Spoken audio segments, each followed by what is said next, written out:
जल्द चंडीगढ़ दे विच petrol diesel गड्डियां दी registration बंद हो जाएगी। टू व्हीलर दी रजिस्ट्रेशन जल्द बंद हो सकती है। सिर्फ 226 वाहनों की रजिस्ट्रेशन का स्लॉट बाकी है इस साल का। कारां दी रजिस्ट्रेशन के लिए भी 1802 स्लॉट ही बाकी बचे ने।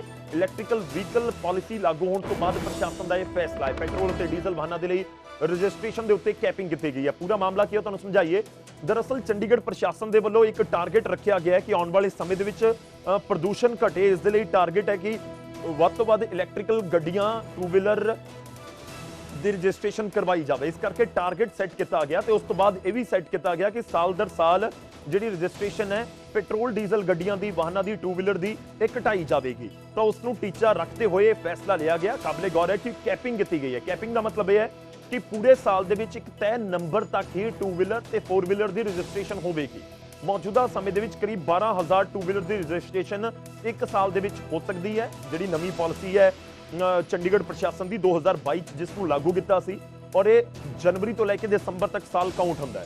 और मौजूदा समय के जो साडे कोल जानकारी है कि टू व्हीलर जिवें तुसी कोई बाइक खरीदते हो या फिर कोई स्कूटी खरीदते हो, एक्टिवा खरीदते हो या कोई होर इस तरीके टू व्हीलर जिवें आपां इस्तेमाल करते हो खरीद रहे हो, तो सिर्फ मौजूदा समय के साडे कोल जानकारी है कि करीब 200-250 स्लॉट ही बाकी ने। यानी कि जेकर तुसी चंडीगढ़ दे विच हो, चंडीगढ़ का नंबर तुसी लेना है, चंडीगढ़ दे विच तुहाडी रजिस्ट्रेशन होनी है, तो 200-250 दे विच जेकर तुहाडा टू व्हीलर च नंबर आ गया तो ठीक है, नहीं तो फिर तुहाडी एक्टिवा दी, तुहाडी स्कूटी दी, तुहाडी बाइक दी रजिस्ट्रेशन नहीं हो सकेगी। उस तो बाद गल गड्डियां दी। जेकर तुसी फोर व्हीलर कोई गड्डी लै रहे हो, चंडीगढ़ दे विच रजिस्ट्रेशन करवानी है, तुहाडे कोल पेट्रोल या डीजल की गड्डी तुसी लैनी है, तो फिर उस दे लई भी कैपिंग कर दी गई है। हालांकि पेट्रोल डीजल दी गड्डियां दी रजिस्ट्रेशन के लिए कहा जा रहा है कि मौजूदा समय करीब 1800 स्लॉट बाकी ने और इसका मतलब यह है कि अक्तूबर नवंबर तक वो स्लॉट भर जाएंगे, यानी दिसंबर के जाके वो रजिस्ट्रेशन भी नहीं हो सकी। पॉइंट नंबर नैक्सट इत्थे भी काबिले गौर है कि ਜਿਹੜੇ ਰਜਿਸਟ੍ਰੇਸ਼ਨ ਹੁੰਦੀ ਹੈ ਜਦੋਂ ਆਪਾਂ ਕੋਈ ਨਵੀਂ ਗੱਡੀ ਖਰੀਦਦੇ ਹਾਂ ਤਾਂ ਕੁਝ ਮਹੀਨਿਆਂ ਦੇ ਅੰਦਰ ਆਪਾਂ ਨੂੰ ਉਸ ਦੀ ਰਜਿਸਟ੍ਰੇਸ਼ਨ ਕਰਵਾਉਣੀ ਹੁੰਦੀ ਹੈ, ਯਾਨੀ ਕਿ ਨੰਬਰ ਲਗਵਾਉਣਾ ਹੁੰਦਾ। ਅੱਜ ਕੱਲ ਤਾਂ ਏਜੰਸੀ ਦੇ ਵਿੱਚ ਹੀ ਉੱਥੇ ਰਜਿਸਟ੍ਰੇਸ਼ਨ ਦੇ ਲਈ ਫਾਰਮ ਫਿਲ ਕਰ ਦਿੱਤਾ ਜਾਂਦਾ ਹੈ। ਪਰ ਤੁਸੀਂ ਜਨਵਰੀ ਫਰਵਰੀ ਚ ਕਰਵਾ ਸਕੋਗੇ 2023 ਦੇ ਵਿੱਚ ਖਰੀਦੀ ਹੋਈ ਗੱਡੀ ਦੀ ਰਜਿਸਟ੍ਰੇਸ਼ਨ। ਇਸ ਨੂੰ ਲੈ ਕੇ ਵੀ ਇੱਕ ਕਨਫਿਊਜ਼ਨ ਵਾਲੀ ਸਥਿਤੀ ਜ਼ਰੂਰ ਹੈ, ਆਮ ਤੌਰ ਤੇ ਕਰਵਾ ਲਈ ਜਾਂਦੀ ਹੈ, ਤਾਂ ਹੋ ਸਕਦਾ ਕਿ ਤੁਸੀਂ ਜਨਵਰੀ ਦੇ ਵਿੱਚ ਜਾ ਕੇ ਉਹ ਰਜਿਸਟ੍ਰੇਸ਼ਨ ਕਰਵਾ ਸਕੋ।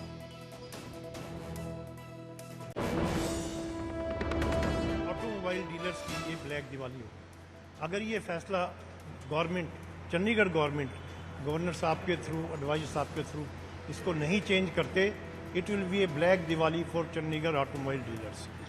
हरियाणा में पंचकुला, पंजाब में मोहाली, वहाँ के डीलर्स अपनी दिवाली को खुशी से मनाएंगे और हम अपने घर में बैठ के मातम मनाएंगे, यही समझ लीजिए आप बस। अब तो एक उम्मीद सिर्फ गवर्नर साहब से ये है कि इस कैपिंग को इमीडिएटली विड्रॉ करें, जो कि सारे हिंदुस्तान में कहीं भी लागू नहीं है। बिल्कुल सारे हिंदुस्तान में लागू नहीं है, कहीं पर भी नहीं है। First time in Chandigarh. First time in Chandigarh. इसके लिए हम बार बार उनको रिक्वेस्ट कर रहे हैं। जब 2022 में पॉलिसी बनाई थी तब भी हमने कहा था, आज भी किसी स्टेट की पॉलिसी निकाल के देख लीजिए आप, कहीं भी ये पॉलिसी लागू नहीं है कैपिंग की।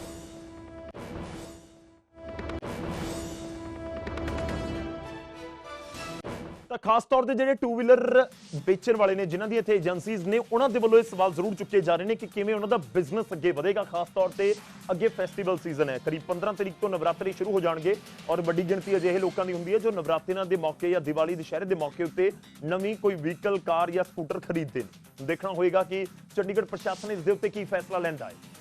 उधर गल भूचाल जो आया उसकी, चंडीगढ़ पंजाब सने उत्तर भारत के भूचाल के झटके महसूस किए गए हैं। भूचाल के झटकों के नाल पंजाब, दिल्ली, NCR, उत्तर भारत कंबिया है। झटके महसूस किए गए और 2:51 से ये झटके महसूस पंजाब के चंडीगढ़ के किए गए। काफ़ी देर तक ये झटके महसूस हुए। उधर नेपाल के इसका केंद्र सी और रिएक्टर स्केल के उत्ते भूचाल की तीव्रता 6.2 सी। जमीन तो 5 किलोमीटर हेठां केंद्र रहा। इस तो पहला 2:25 के उत्ते भी नेपाल दे विच भूचाल आया सी, उसके झटके महसूस किए गए सी और उसकी तीव्रता 4.2 सी।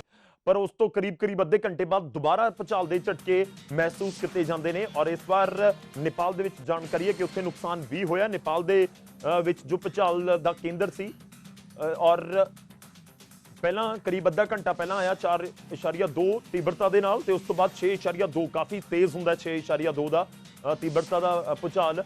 ਤਾਂ 6.2 ਤੀਬਰਤਾ ਦਾ ਭੂਚਾਲ ਨੇਪਾਲ ਕੇਂਦਰ ਸੀ ਉਸਦਾ, ਤੇ ਉਸਦੇ ਨਾਲ ਜਾਣਕਾਰੀ ਫਿਲਹਾਲ ਹੈ ਕਿ ਇੱਥੇ ਨੁਕਸਾਨ ਹੋਇਆ। ਉੱਥੇ ਦੀਆਂ ਕੁਝ ਤਸਵੀਰਾਂ ਵੀ ਆਈਆਂ ਨੇ।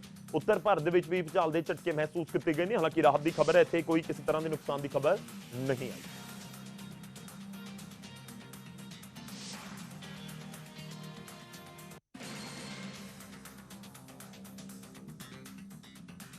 ਅਗਲੀ ਖਬਰ ਦਾ ਰੁਖ ਕਰਦੇ ਤੇ ਗੱਲ ਭਾਰਤ ਕੈਨੇਡਾ ਦੇ ਰਿਸ਼ਤਿਆਂ ਦੀ। ਭਾਰਤ ਨੇ ਕੈਨੇਡਾ ਨੂੰ ਉਹਨਾਂ ਦੇ 40 ਡਿਪਲੋਮੈਟਸ ਨੂੰ ਵਾਪਸ ਬੁਲਾਉਣ ਨੂੰ ਕਹਿ ਦਿੱਤਾ ਹੈ।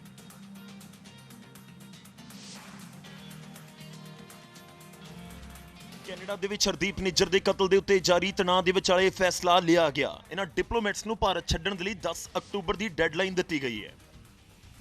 ਡੈਡਲਾਈਨ ਤੋਂ ਬਾਅਦ 40 ਦੇ ਵਿੱਚੋਂ ਜੋ ਡਿਪਲੋਮੈਟਸ ਭਾਰਤ ਦੇ ਵਿੱਚ ਰਹਿ ਜਾਣਗੇ ਉਹਨਾਂ ਨੂੰ ਮਿਲਣ ਵਾਲੀ ਛੋਟ ਤੇ ਦੂਜੇ ਫਾਇਦੇ ਬੰਦ ਕਰ ਦਿੱਤੇ ਜਾਣਗੇ। कनाडा दे भारत दे विच तकरीबन 62 डिप्लोमेट्स काम करते हैं।